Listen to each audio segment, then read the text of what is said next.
శ్రీమాత్రే నమ. జై గురు దత్తాత్రేయ నమ.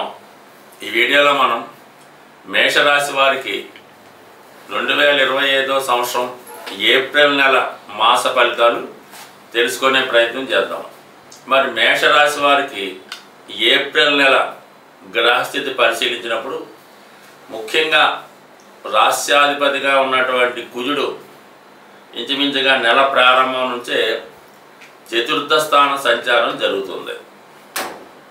ఒక విధంగా ఈ కుజుడు 4వ భావంలో అది మిత్రక్షేత్రం అయినప్పటికీ కూడా నీచ స్థితి కారణంగా జాతకుడు ఏదన్నా ప్రయత్నాలు ప్రారంభించే ముందు చాలా ఆలోచించి నిర్ణయం తీసుకోవాల్సి ఉంటుంది.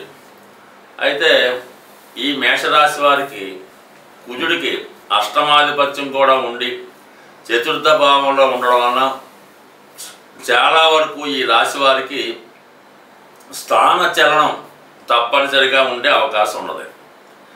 చాలా వరకు వ్యవసాయ సంబంధించిన వృత్తిలో ఉన్నవాళ్ళు, రియల్ ఎస్టేట్కి సంబంధించిన వృత్తిలో ఉన్నవాళ్ళు చాలా వరకు ఉన్న ప్రాంతం నుంచి వేరే పట్టణానికో సిటీకో ఇంకా పెద్ద పెద్ద కంట్రీలకో వెళ్ళి అక్కడ వారి యొక్క వ్యాపార వ్యవహారాలు నిర్వహించడానికి చాలా అనువైనటువంటి సమయం ఇది.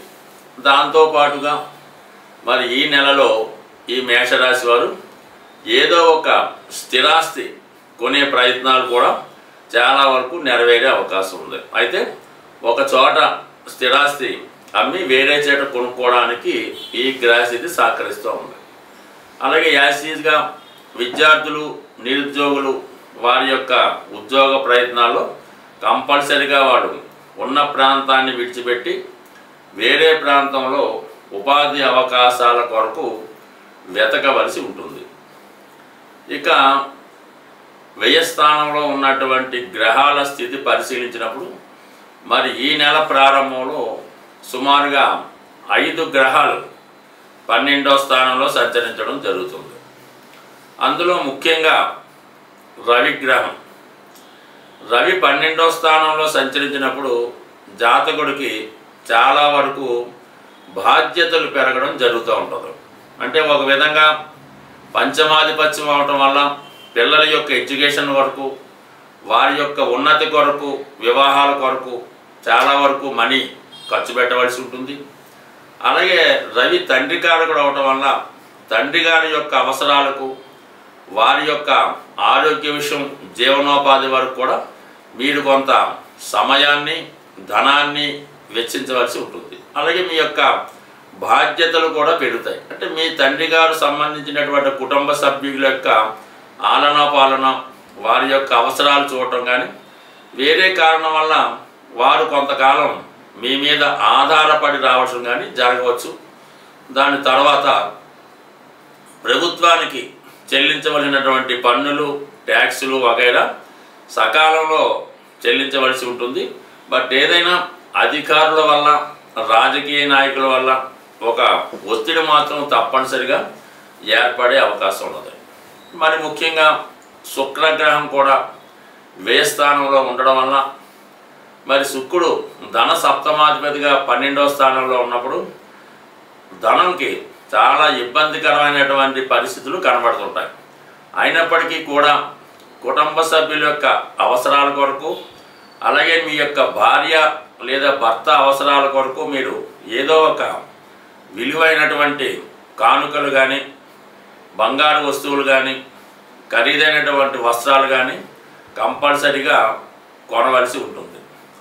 అలాగే బుధగ్రహ స్థితి వల్ల మీ యొక్క వ్యక్తిగత విద్య కొరకు కానీ, కుటుంబంలో వారిని చదివించడానికి కానీ, లేదా మీ తమ్ముళ్ళు అలాగే మేనమామ తరపు వారికి వారి వారి అవసరాలకు కూడా మీరు ఏదో విధంగా ధనాన్ని అడ్జస్ట్ చేయడం కానీ, లేదంటే వారి యొక్క బాధ్యతలు మీ మీద వేసుకోవడం కానీ జరిగే అవకాశం ఉంది. అంటే టోటల్గా అటు శని భగవానుడు కూడా మీకు ఏలినాటి శని ప్రారంభం అవడం వలన కంపల్సరిగా బాధ్యతలు పెరుగుతాయి. ఏదో విధంగా మీతో అప్పు చేసే విధంగా కార్యక్రమాలు నడుస్తూ ఉంటాయి. చాలామంది ఈ సమయంలో ఏదైనా కొత్త వ్యాపారం ప్రారంభించడం కానీ, స్థిరాస్తి కొనడానికి కానీ చేసే ప్రయత్నాలు 100% ఫలిస్తాయి. కాబట్టి ఏదైనా మీరు జాగ్రత్తగా ఈ ఏలినాటి శని ప్రారంభంలోనే మీ భవిష్యత్తుని ప్లాన్ చేసుకుంటే రాబోయే 7.5 సంవత్సరాలు మీ జీవితం ఏ విధంగా ఉంటుంది, ఏ విధంగా స్ట్రగుల్ పడవలసి ఉంటుంది, ఏ విధంగా లాభపడవలసి ఉందంతా కూడా ఈ నెలలో మీరు చేసుకున్నటువంటి ప్లాన్ బట్టి, ఇన్వెస్ట్మెంట్ బట్టి ఆధారపడి ఉంటుంది కాబట్టి ఏదైనా జాగ్రత్తగా నిర్ణయాలు తీసుకుంటే మంచి చెడు అన్నది ఆ భగవంతుడి నిర్ణయం బట్టి ఆధారపడి ఉంటుంది.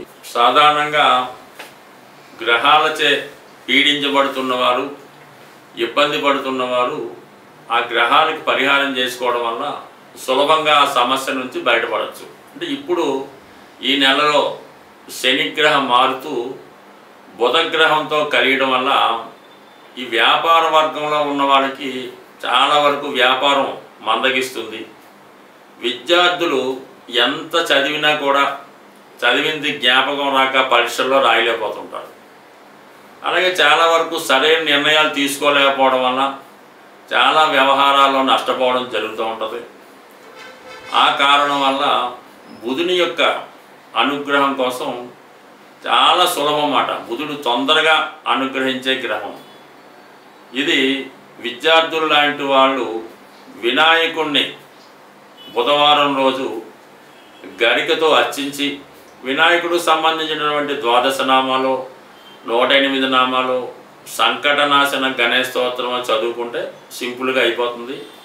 మరి పరీక్షకాలు వెళ్ళేటప్పుడు అయితే ఏం చేస్తారంటే, మీరు వినాయకుడికి గరికతో పూజిస్తారు కదా, అది ఇంట్లో అయినా దేవాలయంలో అయినా ఆ గరికను కొద్దిగా మీ హాల్ టికెట్లోనో మీ పాకెట్లోనో పెట్టుకుంటే చాలా వరకు విజయం లభిస్తుంది. ఇక వ్యాపార సంస్థల్లో ఉన్నవాళ్ళు ఏం చేయాలంటే, గణపతిని ప్రతినిత్యం పూజిస్తూ, అలాగే వీలున్నవారు అవకాశం ఉన్నవారు విష్ణు సహస్రనామం లేదా గోవింద నామాలు చదువుతూ ఉండాలి. లేదంటే మీ షాప్లో క్యాసెట్ రూపంలో వేస్తూ ఉంటే చాలా వరకు పనిచేస్తుంది. మీరు అటు వ్యాపారస్తులు, ఆర్థిక సమస్యలతో ఉన్నవాళ్ళు బుధవారం రోజు విఘ్నేశ్వరుడి ఆలయంలో అటుకులు ఉంటాయి కదా, కొద్ది గట్టి అటుకులు లాంటివి 1 కిలో తీసుకోవడం, బెల్లం గుండగా చేసి 1 కిలో అందులో కలిపి మరి పిల్లలు పంచిపెట్టే ప్రసాదంలాగా వినాయకుడికి నైవేద్యంగా పెట్టి వచ్చిన భక్తులకి పంచిపెట్టడం వల్ల కేవలం మీరు ఒక 3 వారాలు చేసి చూడండి, అద్భుతంగా మీకు ఉన్నటువంటి మొత్తం సమస్యలు ఆర్థిక పరమైనవి పరిష్కారం అవడం జరుగుతూ ఉంటుంది. సో ఇది ఈ విధంగా ఈ బుధగ్రహ అనుగ్రహం కోసం ఈ విధంగా చేయొచ్చు. కామన్గా బుధ అనుగ్రహం ఉంటే విష్ణుమూర్తి, లక్ష్మీ అనుగ్రహం కూడా లభిస్తూ ఉంటుంది. అయితే రాహుగ్రహం ఇప్పుడున్నటువంటి శుక్ర, బుధ, రవి, శని గ్రహాలని కబళించి వేయడం వల్ల ముందు రాహుని సంతృప్తి పరచాలంటే మీరు అమ్మవారిని గట్టిగా పట్టుకోవాల్సి ఉంటుంది. ఏదో ఒక వారం ఏదన్నా అమ్మవారి ఆలయంలో దర్శించి అమ్మవారికి శక్తి ఉన్నవారు ఒక నిమ్మకాయల దండ వేయండి, లేనివారు ఒక 4 నిమ్మకాయలు అమ్మవారి ఆలయంలో ఇవ్వడం వల్ల అమ్మవారి యొక్క అనుగ్రహం దొరికిందంటే ఇంకా ఆటోమేటిక్గా మొత్తం అంతా కూడా సమస్య పరిష్కారం అవుతూ ఉంటుంది. ఇవన్నీ చేయలేని వారు మరి శనిగ్రహ అనుగ్రహం కోసం ఓం నమశివాయ అనే శివపంచాక్షరీయ నామాన్ని ప్రతిరోజు 1008 సార్లు మీరు ఏ విధంగా ఉన్నా మనసులో చేసుకోండి. అన్ని సమస్యల నుంచి బయటపడతారు. స్వస్తి.